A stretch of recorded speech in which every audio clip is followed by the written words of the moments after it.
বিশ্বকবির সোনা বাংলা, নজরুলেরই বাংলাদেশ, জীবনানন্দের রূপসী বাংলা, রূপের তাহার নাইকো শেষ।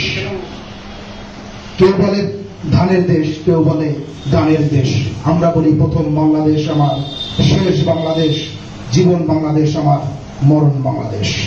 প্রথম বাংলাদেশের স্বাধীনতা দিবস উপলক্ষে কেশবপুর উপজেলা বিএনপি কর্তৃক আয়োজিত আজকের অনুষ্ঠানের শ্রদ্ধাভাজন সম্মানিত সভাপতি, কেশবপুর পৌর বিএনপির সম্মানিত আহ্বায়ক আব্দুল সামাদ বিশ্বাস, উপস্থিত আছেন আজকের অনুষ্ঠানের প্রধান অতিথি উপজেলা বিএনপির সম্মানিত আহ্বায়ক, বারবার নির্বাচিত কাউন্সিলর মশিউর রহমান সহ উপস্থিত সকল নেতৃবৃন্দকে আমার প্রাণপ্রিয় সংগঠন বাংলাদেশ জাতীয়তাবাদী দলের পক্ষ থেকে লাল গোলাপের শুভেচ্ছা জানাচ্ছি।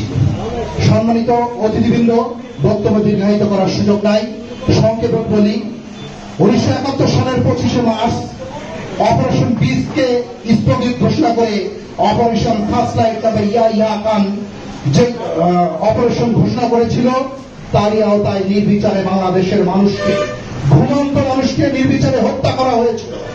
চারিদিকে যখন লাশের গন্ধ, চারিদিকে যখন রক্তগঙ্গা পড়ছে, এমন অবস্থায় যখন বড় বড় নেতারা পলায়ন করেছেন, স্বেচ্ছায় গ্রেপ্তার হয়েছেন, সেই তিন কর্তৃত্ব বিমূঢ় জাতিকে দিশার আলো দেখিয়েছিলেন একটি নাম, শহীদ প্রেসিডেন্ট জিয়াউর রহমান।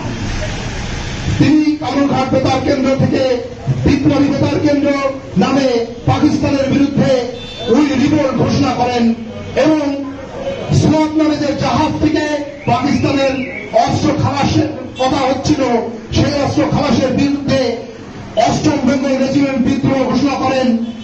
ক্যাপ্টেন বিমান সে সময় জিজ্ঞেস করেছিলেন এই বিদ্রোহের অধিপতিকে, সেই অধিপতিটির নাম শহীদ প্রেসিডেন্ট জিয়াউর রহমান।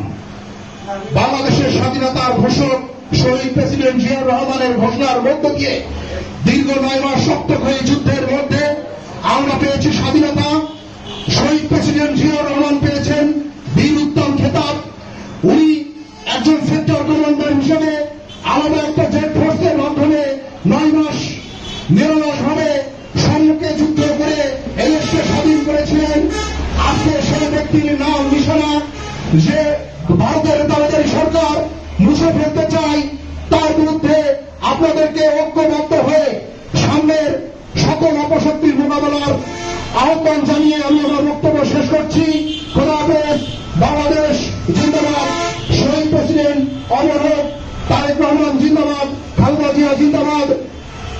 তারেক রহমান বীরের দেশে, আর্মি ফিরে বাংলাদেশে, অনিন্দ ইসলাম আহমেদ জিন্দাবাদ।